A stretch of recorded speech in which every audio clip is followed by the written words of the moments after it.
तो बुलेटिन की शुरुआत करेंगे आज एक ऐसी खबर के साथ जो दिन भर सुर्खियां बटोरती रही। महाराष्ट्र में सीएम पद से अब सस्पेंस लगभग खत्म हो गया है। आज एक प्रेस कॉन्फ्रेंस में एकनाथ शिंदे ने महाराष्ट्र के मुख्यमंत्री पद से अपना दावा छोड़ दिया।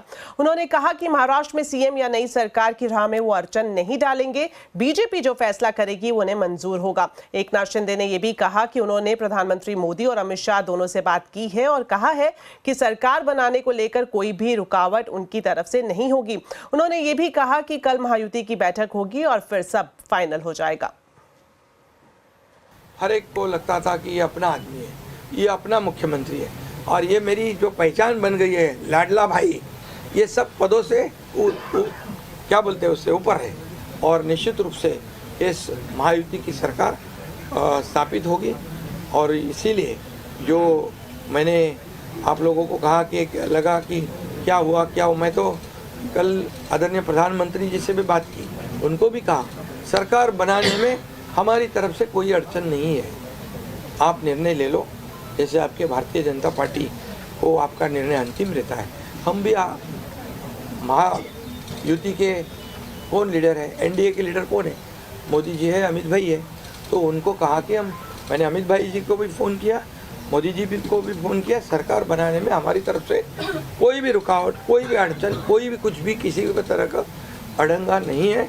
आप बेशक आप निर्णय ले लो, उस निर्णय की तामील हो जाएगी, निर्णय की अमल हो जाएगी। और मैं आज आप सबको कहता हूँ कि भारतीय जनता पार्टी के वरिष्ठ नेता जो निर्णय लेंगे मुख्यमंत्री पद के बारे में, जो उनका कैंडिडेट होगा उसको हमारा शिवसेना का पूरी तरह समर्थन है। कल अमित शाह जी के साथ, अमित भाई के साथ हमारी तीनों दलों की बैठक होगी। उस बैठक में पूरी तरह चर्चा होगी विस्तार से, और विस्तार से चर्चा होने के बाद निर्णय होगा। तो एकनाथ शिंदे की प्रेस कॉन्फ्रेंस के बाद देवेंद्र फडणवीस की भी प्रतिक्रिया सामने आई है। देवेंद्र फडणवीस ने कहा है कि महायुति में पहले भी कोई कंफ्यूजन नहीं था और अब एकनाथ शिंदे जी ने तस्वीर और साफ कर दी है। हमारी महायुति में कभी भी कोई एक दूसरे के प्रति अलग मत ये रहा नहीं है। हमने हमेशा साथ में बैठकर निर्णय किए हैं और चुनाव से पहले भी हमने कहा था कि चुनाव के बाद साथ में बैठकर निर्णय करेंगे। कुछ लोगों के मन में जो शंकाएं थी उनको दूर करने का काम सम्माननीय एकनाथ शिंदे जी ने किया है। जल्द ही हम हमारे नेताओं के साथ बैठेंगे और उचित निर्णय करेंगे। साथ ही महाराष्ट्र बीजेपी के अध्यक्ष चंद्रशेखर बावनकुले ने एकनाथ शिंदे के फैसले का स्वागत किया है। बहुत ही बड़े दिल के नेता हमारे महाराष्ट्र के मुख्यमंत्री एकनाथ शिंदे जी का मैं बहुत बहुत आभार व्यक्त करता हूं, उनका अभिनंदन भी करता हूं। उन्होंने आज स्पष्ट रूप से जो लोग शंकाएं ले रहे थे उनकी सारी शंकाएं को निरस्त कर स्पष्ट रूप से उन्होंने महाराष्ट्र की जनता को, देश की जनता को बताया कि महाराष्ट्र की सरकार के बारे में, महाराष्ट्र के मुख्यमंत्री के बारे में जो भी निर्णय करेंगे वो माननीय प्रधानमंत्री नरेंद्र मोदी जी, हमारे अमित भाई और हमारा केंद्रीय नेतृत्व निर्णय करेगा। जो केंद्रीय नेतृत्व निर्णय करेगा वो हम सबको मान्य है। वहीं दूसरी तरफ कांग्रेस नेता नाना पटोले ने इस पूरे घटनाक्रम को लेकर बीजेपी पर निशाना साधा है। बीजेपी की लीडरशिप जो है वो क्या चीज है वो एकनाथ शिंदे जी को समझ नहीं। मैंने कहा कि आज तक का जो उनके आकाओं का जो निर्णय रहा है बीजेपी के, वो जो राज्य में मध्य प्रदेश हो, छत्तीसगढ़ हो, कई राज्यों का उदाहरण दे सकते कि चेहरे जो थे वो गायब कर दिए हैं। अब महाराष्ट्र में क्या होगा इसका अंदाज तो मैं नहीं बना सकता हूँ, लेकिन जो ये सब मामला लेट हुआ उसके पीछे में बहुत बड़ा गणित है। महाराष्ट्र चुनाव में करारी हार के बाद विपक्ष ने एक बार फिर से ईवीएम को विलेन बनाना शुरू कर दिया है। कांग्रेस, शिवसेना, यूबीटी और शरद पवार के एनसीपी के नेता ईवीएम पर हार का दोष बढ़ रहे हैं। इस बीच कांग्रेस अध्यक्ष मल्लिकार्जुन ने चुनाव बैलेट पेपर से कराने की मांग की है। खड़गे ने कहा कि वो बैलेट पेपर से चुनाव के लिए भारत जोड़ो यात्रा की तर्ज पर देश भर में अभियान चलाएंगे। नहीं वो ईवीएम छोड़ दो, हमको ईवीएम पीवीएम कुछ नहीं, हमको होना बैलेट पेपर पे वोट बस। सभी पार्टियों को भी हम कहेंगे और राहुल गांधी जी के नेतृत्व में जैसा भारत जोड़ो यात्रा निकाले वैसा ही ये पेपर बैलेट पेपर हमको चाहिए। कांग्रेस के साथ साथ शिवसेना, यूबीटी और शरद पवार की एनसीपी के नेता भी ईवीएम पर सवाल उठा रहे हैं। 10 साल से हम सवाल उठा रहे हैं। जब कांग्रेस की सरकार थी तो बीजेपी ने सवाल उठाया था ईवीएम पर। अब मोदी जी के भाषण सुनिए जाहिर सभा में, अब सुन लीजिए ना। ईवीएम एक फ्रॉड है इस देश में, और जब ईवीएम नहीं रहेगा तो भारतीय जनता पार्टी को पूरे देश में 25 सीटें भी नहीं मिलेगी। जिस तरह से महाराष्ट्र के नतीजे आए हैं, जिस तरह से हरियाणा के नतीजे आए हैं, हम उसे स्वीकार नहीं करते। चलिए अब आपको बताते हैं मार्केट का हाल। निफ्टी बैंक मंथली एक्सपायरी पर बाजार बढ़त पर बंद हुआ और साथ ही साथ आपको बता दें कि आज आवाज अड्डा में भी एक इंपॉर्टेंट टॉपिक पर हम चर्चा करेंगे। चुनाव में हार के बाद विपक्षी दल क्यों कर रहे हैं बैलेट पेपर से चुनाव की मांग, तो जरूर देखिए आज का आवाज अड्डा शाम 7:57 पर।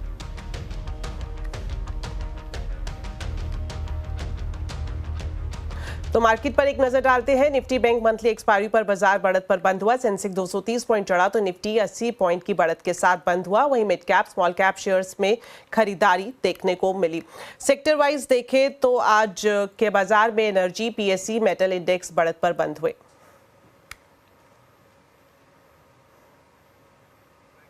अल्केमी कैपिटल मैनेजमेंट के क्वांट हेड और फंड मैनेजर आलोक अग्रवाल का कहना है कि करेक्शन के बाजार में एंट्री का अच्छा मौका है। साथ ही आलोक अग्रवाल ने डिफेंस सेक्टर से लेकर कैपेक्स थीम पर बुलिशनेस दिखाई। एक तरह से कह सकते हैं कि करेक्शन एक फेज तो काफी हद तक खत्म हो चुकी होगी। मार्केट पीक से 10% से ज्यादा करेक्ट हो चुकी और उसको कारण भी मिल चुके थे। कॉर्पोरेट अर्निंग्स में थोड़ी स्लो डाउन थी, थोड़ी इकोनॉमिक स्लो डाउन थी, थोड़ी कैपेक्स में स्लो डाउन थी, तो कारण भी था, एफआई सेलिंग भी थी और करेक्शन भी हो चुकी। तो ऐसे 10% प्लस जैसे करेक्शन में इन अ स्ट्रक्चरल बुल मार्केट ये सब जनरली एक अच्छे एंट्री पॉइंट्स बन जाते हैं। तो defence is one of them. Defence definitely हम बहुत पॉजिटिव हैं इस पे। हमारे हिसाब से नेक्स्ट 10 साल प्लस के लिए एक स्ट्रक्चरल थीम है और ऐसे में क्योंकि थोड़े से कैपेक्स भी कम हुई लास्ट 6 महीनों में, करेक्शन भी हुए पूरे इंडस्ट्रियल सेगमेंट में, डिफेंस में भी करेक्शन हुए, रिस्क रिवॉर्ड काफ़ी अट्रैक्टिव बन जाता है सेक्टर में। रिजल्ट्स काफ़ी ठीक ठाक थे। कैपिटल गुड्स सेक्टर अगर मैं पूरा सेक्टर भी देखूं तो इस क्वार्टर में जहां की ओवरऑल स्लो डाउन थे, कैपिटल गुड्स सेक्टर ने फिर भी 20% से ज़्यादा अर्निंग्स ग्रोथ दी है। इंडस्ट्रियल्स एंड सिक्लिकल्स, ये साइकिल जो भी चल रही है करंटली, ये कैपेक्स ड्रिवन साइकिल है और कैपेक्स ड्रिवन साइकिल में कैपेक्स ओरिएंटेड जो बेनिफिशियरीज हैं उस पर हम काफ़ी पॉजिटिव हैं। डिफेंस का मैंने एक नाम लिया, पावर सेक्टर, रेलवेज, ये 2 अलग सेक्टर है जिसमें पावर काफ़ी पावरफुल है। अदानी ग्रुप में आज जोरदार तेजी है। दरअसल अदानी ग्रीन एनर्जी ने एक्सचेंज को ये जानकारी दी है कि यूएस में गौतम अदानी, सागर अदानी पर एफसीपीए का कोई चार्ज नहीं है। इस खबर पर विस्तार से जानकारी दे रहे हैं यतिन मोता। तो अदानी ग्रुप की तरफ से अदानी ग्रीन का जो एक्सचेंज फाइलिंग है उसको जब आप देखें तो क्लियरली बहुत बड़ा खुलासा हुआ है। खुलासा ये है कि गौतम अदानी और उनके भतीजे सागर अदानी पे जो करप्शन चार्जेस लगे हैं और जो मीडिया इंटरप्रिटेशन है वो गलत है और कहीं ना कहीं कंपनी ने ये बात रखी थी। इसके अलावा कंपनी ये कहती है कि जो यूएस में गौतम अदानी के ऊपर एफसीपीए के अंदर जो चार्जेस की बातें कर रही है मीडिया और जो न्यूज़ रिपोर्ट्स, वो सरासर जो है वो सही नहीं है। इनफैक्ट एफसीपीए यानी फॉरेन करप्ट प्रैक्टिसेस एक्ट जो यूएस में जिसकी बातें हो रही हैं उसके अंडर का कोई भी चार्ज गौतम अदानी, सागर अदानी या विनीत जैन जो सीईओ रहे हैं अदानी ग्रीन के, उन पे नहीं लगा है। इनफैक्ट जो चार्जेस लगे हैं वो सीडीपीक्यू और अजूर पावर के ऑफिशियल्स पे लगे हुए हैं। ऑब्वियसली जो रिश्वत के चार्जेस हैं और जो रिश्वत लेने देने की जो बात सामने आई है डीओजे के इंडाइटमेंट लेटर में, वो सरासर गलत है। इनफैक्ट जो लीगल ओपिनियन भी कंपनी को आ रही है उसके तहत ये कह रहे हैं कि इस प्रकार के कोई भी चार्जेस नहीं है। हालांकि चार्जेस हैं जो सिक्योरिटी फ्रॉड और वायर फ्रॉड को लेके, उसके ऊपर जो है लीगल कार्रवाई की जाएगी, लीगल ओपिनियन ली जाएगी और कहीं ना कहीं इस न्यूज़ रिपोर्ट के आने के बाद सारे के सारे अदानी ग्रुप के शेयरों में 5 से 15% तक की आपको रिकवरी देखने को मिल रही है। अगर आप इलेक्ट्रिक 3 व्हीलर लेने का प्लान बना रहे हैं तो आपके लिए बुरी खबर है। इलेक्ट्रिक 3 व्हीलर पर सब्सिडी जारी तो रहेगी, लेकिन पहले से आधी दर पर। पूरी जानकारी दे रहे हैं संवाददाता रोहन सिंह। जिस खबर में इलेक्ट्रिक 3 व्हीलर सेगमेंट के लिए थोड़ा पॉजिटिव थोड़ा नेगेटिव दोनों ही है। पॉजिटिव ये है कि जो सब्सिडी बंद हो गई थी 7 नवंबर के बाद से वो कंटिन्यू रहेगी, लेकिन थोड़ा सा कैच ये है कि जो सब्सिडी का अमाउंट है वो 5,000 रुपये प्रति किलोवाट आवर से कम कर उसको आधा कर दिया गया है, 2,500 रुपये प्रति किलोवाट आवर कर दिया गया है। दरअसल जो सब्सिडी स्कीम है PM E-ड्राइव, उसमें 2 साल का टारगेट था। पहले साल में 80,000 गाड़ियों को सब्सिडी नहीं दी थी इलेक्ट्रिक 3 व्हीलर को, और दूसरे साल में 1,25,000 के लगभग। अब पहले साल का जो टारगेट है वो 7 नवंबर तक ही पूरा हो गया था, और उसके बाद से सब्सिडी सरकार ने टेम्परेरली बंद कर दी थी। इसके बाद जो ऑटो सेक्टर है उसके तरफ से मांग की जा रही थी कि एक क्लैरिटी ली जाए, तो अब सरकार ने एक नोटिफिकेशन जारी किया है। उसमें साफ कहा है कि सब्सिडी तो जारी रहेगी, जो अगले साल का टारगेट है वो हमने प्रीपोन कर दिया है। मार्च 2026 तक सब्सिडी मिलती रहेगी, लेकिन जो आधा रेट है यानी कि 2,500 रुपये प्रति किलोवाट आवर, उस रेट से अब सब्सिडी मिलेगी। तो एक क्लैरिटी ज़रूर मिली है इंडस्ट्री को, क्योंकि पिछले कुछ दिनों से सब्सिडी नहीं मिल रही थी, बंद हो गई थी। अब नोटिफिकेशन आ गया है, अब सब्सिडी जारी रहेगी, लेकिन थोड़ा सा कॉम्प्रोमाइज़ करना पड़ेगा, क्योंकि सब्सिडी की जो रकम है वो आधी कर दी गई है। अब सोशल मीडिया पर अश्लील कंटेंट नहीं चलेगा। सरकार सोशल मीडिया पर अश्लील कंटेंट डालने वालों पर कार्रवाई करने की तैयारी कर रही है। IT मंत्री अश्विनी वैष्णव के मुताबिक सोशल मीडिया पर अश्लील कंटेंट तेजी से बढ़ रहा है और इससे जुड़े नियमों को कड़ा करने की जरूरत है। एडिटोरियल चेक के खत्म होने के कारण आज सोशल मीडिया एक तरफ से फ्रीडम ऑफ प्रेस का एक बहुत बड़ा माध्यम है, लेकिन साथ ही साथ दूसरी तरफ एक अनकंट्रोल्ड एक्सप्रेशन जिसमें कई तरह के वल्गर कंटेंट वगैरह भी आते हैं। अभी जो एग्जिस्टिंग कानून है माननीय अध्यक्ष जी, उसको निश्चित तौर पे और कड़ा करने की जरूरत है, और मैं निवेदन करूंगा इसके ऊपर एक कंसेंसस बने। तो इस खबर पर पूरा अपडेट दे रहे हैं संवाददाता असीम मनचंदा। सोशल मीडिया पर अश्लील कंटेंट में लगातार बढ़ोतरी हो रही है और आजकल छोटे बच्चे भी धड़ल्ले से सोशल मीडिया का इस्तेमाल कर रहे हैं। आज जो सूचना प्रसारण मंत्री अश्विनी वैष्णव है, उनसे सवाल पूछा गया था कि क्या भारत का कानून ऐसे कंटेंट को रोकने के अंदर सक्षम है और क्या सरकार इसमें किसी तरह के बदलाव करने की तैयारी कर रही है। तो जो अश्विनी वैष्णव है उनका ये जवाब था कि जो सोशल मीडिया है वो विदेशी कल्चर है और जो सोशल मीडिया कंपनी है वो विदेशी है, और भारत के कल्चर जो विदेशों का कल्चर है उससे काफी अलग है और पिछले कई सालों में काफी सारे बदलाव देखने को मिले हैं। मौजूदा कानून इससे निपटने के अंदर किसी भी तरह से सक्षम नहीं है। उन्होंने विरोधी पार्टियों से अपील की कि आप बैठे और संसद में इस पर एक विस्तृत चर्चा करें कि किस तरह से इस कानून को कड़ा किया जा सकता है। उन्होंने ये भी कहा कि मैं इस मामले को स्टैंडिंग कमेटी के सामने भी उठाऊंगा और खासतौर पर कि नियमों को कड़ा किए जाने की जरूरत है, ताकि जो बच्चे हैं ये उनको ऐसे वल्गर कंटेंट या ऐसे कंटेंट से बचाया जा सके। तो जल्दी सरकार इसको लेकर के कड़े कदम उठा सकती है, ऐसे कानून बना सकती है जिससे कि जो सोशल मीडिया पर अश्लील कंटेंट आने वाले दिनों में कम हो सकता और खासतौर पर जो सोशल मीडिया पर ऐसा कंटेंट डालते उनके ऊपर भी कार्रवाई हो सकती है। कमर्शियल बैंकों को जल्द ही को लेंडिंग सर्विस पर GST से राहत मिल सकती है। हालांकि ये राहत सिर्फ प्रायोरिटी सेक्टर लेंडिंग के लिए सीमित हो सकती है। अभी बैंक और नॉन बैंकिंग फाइनेंस कंपनियों के बीच को लेंडिंग सर्विस पर 18% GST लगता है। 12 दिसंबर को होने वाली GST काउंसिल की बैठक में इस पर अंतिम फैसला लिया जा सकता है। तो खबर पर ज्यादा जानकारी के लिए अब सीधा जुड़ते हैं संवाददाता आलोक प्रियदर्शी से। तो आलोक, को लेंडिंग सर्विस पर GST को लेकर क्या अपडेट है? बिल्कुल, देखिए, एग्रीकल्चर, MSMEs और हाउसिंग सेक्टर के लिए लोगों को आसानी से और सस्ता कर्ज मिल सके, इसके लिए आगामी GST काउंसिल में बड़ा फैसला हो सकता है। दरअसल ये फैसला बैंकिंग सेक्टर और खास तौर से नॉन बैंकिंग फाइनेंशियल कंपनीज के लिए हो सकता है, जिसमें जो अभी को लैंडिंग एक्टिविटीज पर 18% GST लगता है, उसको घटाने या हटाने पर फैसला हो सकता है। दरअसल सरकार ने इस पूरे मुद्दे पर यानी को लैंडिंग पर एक SBI की अगुवाई में एक कमेटी बनाई थी, जिसकी रिपोर्ट आ चुकी है।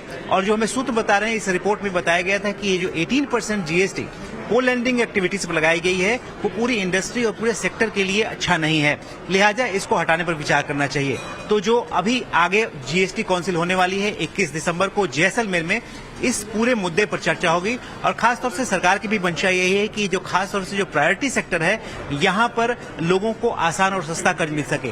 तो इसमें यही हो सकता है कि जो प्रायोरिटी सेक्टर के दायरे में जितनी भी को लैंडिंग एक्टिविटीज होंगी उनको जीएसटी से राहत मिल सकती है, यानी जो 18% जीएसटी है उसको घटाया जा सकता है या पूरी तरह से हटाया जा सकता है। शुक्रिया आलोक इस पूरी जानकारी के लिए। विमानन मंत्रालय अब सरकारी स्वामित्व वाली हेलीकॉप्टर कंपनी पवन हंस के रिवाइवल के प्लान पर काम कर रही है। इससे पहले पवन हंस को बेचने की जो कोशिश है वो विफल साबित हुई है। पवन हंस ने 23 और हेलीकॉप्टर खरीदने का प्रस्ताव दिया है। ज्यादा जानकारी के लिए सीधा जुड़ते हैं रोहन सिंह से। तो रोहन, आपसे जानना चाहेंगे पवन हंस के रिवाइवल को लेकर क्या कुछ तैयारियां चल रही हैं? जिस सरकारी स्वामित्व वाली एकमात्र हेलीकॉप्टर कंपनी है पवन हंस, और इसको बेचने की कोशिश सरकार पहले भी कई बार कर चुकी है। जो आखिरी बार कोशिश की गई थी पवन हंस के विनिवेश की, इसको स्क्रैप करना पड़ा था क्योंकि कई सारे लीगल हर्डल्स आ गए थे इसमें। लेकिन अब सरकार पवन हंस के विनिवेश के बजाय इसके रिवाइवल के प्लान पे काम कर रही है। पवन हंस ने सरकार से करीब 23 और हेलीकॉप्टर्स की खरीद की मांग की है। इसके लिए प्रस्ताव दिया गया है और अगले 3 साल में करीब 1800 करोड़ का एक प्लान दिया गया है जो पवन हंस की तरफ से। ये एक साथ ना तो हेलीकॉप्टर्स की खरीद होगी और ना ही जो मनी का एलोकेशन है वो होगा, वो 3 साल में फेज्ड मैनर में करने की बात कही गई है। साथ ही सरकार ने पवन हंस से कहा है कि वो अपना प्रॉफिटेबिलिटी का प्लान बताएं कि वो किस तरीके से अपने आप को मुनाफे में लाएंगे। पिछले साल एक ऑपरेशनल प्रॉफिट ज़रूर था पवन हंस के पास, लेकिन जो पिछले कुछ समय में जो आर्थिक स्थिति है पवन हंस की वो बहुत अच्छी नहीं चल रही है।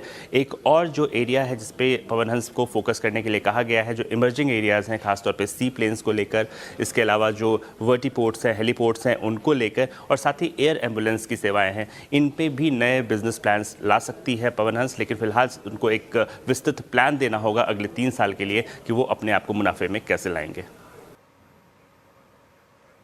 शुक्रिया रोहन इस खबर पर पूरी जानकारी देने के लिए। एक्सिस बैंक ने आज गिफ्ट सिटी गांधीनगर में नई ब्रांच का उद्घाटन किया। इस मौके पर बैंक के प्रेसिडेंट विवेक गुप्ता से बैंक के फ्यूचर प्लान और गिफ्ट सिटी के अब तक के बिजनेस पर खास बातचीत की। हमारे संवाददाता केतन जोशी ने, आइए आपको दिखाते हैं। विवेक गुप्ता साहब इस वक्त हमारे साथ है। सर बताइए, एक्सिस बैंक का आज का क्या माइलस्टोन है? आज हम एक ब्रांच का इनॉग्रेशन कर रहे हैं। इसको हमने एक्सपैंड किया है।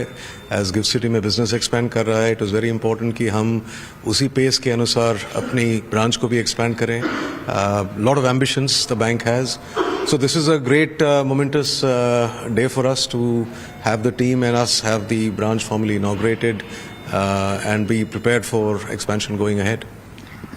कितना बिजनेस यहाँ गिफ्ट सिटी में अब तक हो चुका है?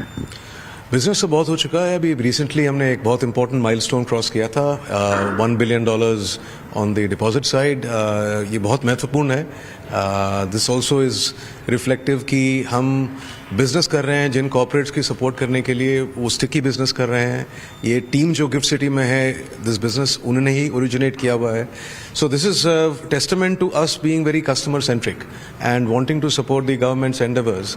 और यहाँ की जो खुद की टीम है, they themselves are speaking with clients using technology, using good quality sales practices and providing the right kind of advisory services clients के लिए। तो चलिए, वक्त हो गया एक छोटे से ब्रेक का, लेकिन खबरें अभी और भी हैं। आप देखते रहिए आवाज समाचार।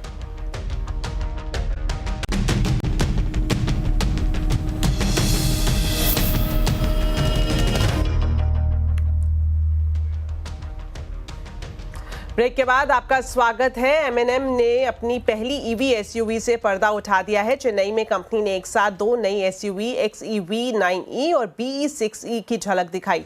देखने में काफी स्टाइलिश है। कंपनी का दावा है कि परफॉर्मेंस के मामले में भी ये काफी दमदार है। BE6e की कीमत 19 लाख रुपए और XEV9e की कीमत 22 लाख रुपए से शुरू होती है। M&M की BE6e के फीचर्स बता रही हैं चेन्नई से दीपाली राणा। ये है B6E यानी B ब्रांड के अंडर लॉन्च होने वाला पहला प्रोडक्ट। इसके लुक्स काफी फ्यूचरिस्टिक, काफी स्टाइलिश और अपने कॉन्सेप्ट मॉडल से मिलते जुलते हैं। काफी शार्प कट्स एंड एजेस आपको मिलते हैं। एक चीज आपको दिखाते हैं, यहाँ आपको बोनेट के थ्रू पास होता हुआ ये एयर डक्ट मिलता है, यानी ये ओपन स्पेस है बेटर एफिशिएंसी के लिए। फ्रंट में आपको ये सी शेप्ड DRLs मिलते हैं और इनके अंदर आपको ये 2 स्प्लिट सेटअप में हेडलैम्प्स दिए गए हैं। 19 इंच और 20 इंच के व्हील्स का ऑप्शन है और गाड़ी के चारों तरफ आपको ये डार्क ब्लैक ग्लॉस क्लेडिंग मिलती है। पूरी गाड़ी में फ्लश फिटेड डोर हैंडल्स मिल रहे हैं। तो आपको यहाँ पर ये स्ट्रैप स्टाइल में डोर हैंडल्स मिलते हैं और देखिए ड्राइवर पोजीशनिंग ऐसी है कि फील ऐसी मिलती है कि आप किसी एयरक्राफ्ट कॉकपिट में बैठे हैं, क्योंकि यहाँ पर ये एक्सटेंडेड सेंट्रल कंसोल है जो कि ड्राइवर को चारों तरफ से कवर करता है। यहाँ आपको ये ओवरहेड कंसोल भी मिल रहा है जहाँ पर वेरियस फंक्शंस मौजूद हैं। आपको ये 2 स्पोक स्टीयरिंग व्हील मिलता है, लेकिन यहाँ आप देखिए इसकी स्टाइलिंग कितनी डिफरेंट है एग्जिस्टिंग कार्स के मुकाबले। यहाँ आपको ये चार्जिंग का स्पेस मिल रहा है। आप इसके गियर लीवर को देखिए, ये किसी एयरक्राफ्ट कॉकपिट की तरह ही फील लैंड करता है और यहाँ आपको इस सेंट्रल कंसोल के नीचे फ्री स्पेस मिलता है थोड़ा बहुत सामान रखने के लिए और ये एक्सटेंडेड डैशबोर्ड आपको मिल रहा है। सीट भी इसकी काफी कंफर्टेबल है, तो काफी यूनिक स्टाइलिंग आपको इस गाड़ी में मिलती है। 59 और 79 किलोवाट का बैटरी पैक, 228 281 HP की पावर और ये क्विक भी है। 0 to 100 किलोमीटर की स्पीड सिर्फ 6.7 सेकंड्स में हासिल कर लेती है। प्राइसिंग 19 लाख के आसपास रखी गई है। ये स्टार्टिंग प्राइस है, फुल प्राइस लिस्ट जनवरी में रिवील होगी। M&M की ईवी स्पेस में एंट्री के बाद कंपनी के ED and CEO Rajesh Jejurikar से खास बातचीत की है हमारी सहयोगी दीपाली राणा ने। आइए आपको दिखाते हैं। Mahindra and Mahindra SUV game में टॉप पर है, रेवेन्यू वॉल्यूम्स में नंबर 2 पे आता है और अब EVs की बात करें तो it's a big step forward. क्या एक्सपेक्ट कर रहे हैं? तो पहले तो जैसे आपने गाड़ियां देखी, they are really cutting edge products. कल हम लोग ने स्लाइड्स में दिखाए हैं और आज आपने यहाँ एक्सपीरियंस किया this. We have compared with the global luxury brands, क्योंकि इसका जो परफॉर्मेंस है, टेक्नोलॉजी है, फीचर्स है, are comparable to not just any other Indian brand, but the best global luxury brands. And when we say global luxury brands, हमने कल दिखाया था कि जो 50 to 70 lakhs price point UK prices के conversion करें तो we have compared with 4 of them. And on most parameters we are comparable to those brands, but the prices are Indian. So I think that's really the strategy कि हम लोग the best of the world को Indian prices में कैसे ला सकते हैं जिससे category create हो सकती है। एंड उसीलिए हम लोग इस इवेंट को अनलिमिट इंडिया बोल रहे हैं, because it's not just Mahindra's moment, it is India's moment. Electric two wheeler के बाजार में लड़ाई अब तेज हो गई है। होंडा ने आज अपनी सुपर हिट स्कूटर एक्टिवा के 2 इलेक्ट्रिक वर्जन एक्टिवा E और QC1 लॉन्च कर दिए हैं। एक्टिवा E में स्वैपेबल बैटरी होगी और QC1 की बात करें तो इसमें फिक्स बैटरी होगी। ये स्कूटर बेंगलुरु, दिल्ली और मुंबई में उपलब्ध होगा। तो क्या है खास नई होंडा एक्टिवा में, बता रहे हैं कुमार संजय। होंडा ने फाइनली अपनी इलेक्ट्रिक स्कूटर लॉन्च कर दी है। पहला है एक्टिवा E आपके सामने है और दूसरा है QC1। वो अफोर्डेबल प्राइस के साथ अनाउंस होगा और उसका रेंज कम है। इसका जो रेंज है जो एक्टिवा E का, कंपनी का दावा है 102 किलोमीटर फुल चार्ज में। और ये एक्टिवा की खासियत है कि इसमें आपको स्वैपेबल बैटरी का ऑप्शन मिलता है। सीट के नीचे है, ये आप देख सकते हैं, इसमें 2 बैटरी पैक दिया गया। आप इसको निकाल करके आप चार्ज करना है और चार्ज से लेकर के यहाँ पर आप डालना है। तो इसमें 2 बैटरी पैक ऑप्शन दिया गया और इसका जो बैटरी पैक का पावर है वो है 3 किलोवाट का, 1.5 और इस स्कूटर में 6 किलोवाट का मोटर लगा है और जो उसका पावर आउटपुट है काफी अच्छा खासा है। 22 न्यूटन मीटर इसका टॉर्क मिलता है। फ्रंट और रियर दोनों में आपको 12 इंच के टायर हैं, जबकि जो QC1 है उसमें 1.5 किलोवाट का बैटरी पैक मिलता है। इसी वजह से जो उसकी रेंज कम है, कंपनी का दावा है कि उसकी रेंज है 80 किलोमीटर और जो उसकी टॉप स्पीड है 50 किलोमीटर, यानी वो स्लो स्पीड वाली स्कूटर है। कंपनी इन दोनों स्कूटर जो प्राइस है वो 1 जनवरी के बाद अनाउंस करेगी और कंपनी इस एक्टिवा E में आपको बास बैटरी एज ए सर्विस का ऑप्शन दे रही है और कंपनी इस स्कूटर पर 3 साल की वारंटी, चाहे वो गाड़ी हो, मोटर हो या फिर बैटरी। अब देखना होगा कि होंडा इन दोनों स्कूटर का प्राइस कितना रखती है। तो चलिए मेरे साथ इस बुलेटिन में इतना ही। आप खबरों पर अपडेट रहें, CNBC आवाज से जुड़े रहें हमारे सोशल मीडिया हैंडल्स के जरिए। नमस्कार।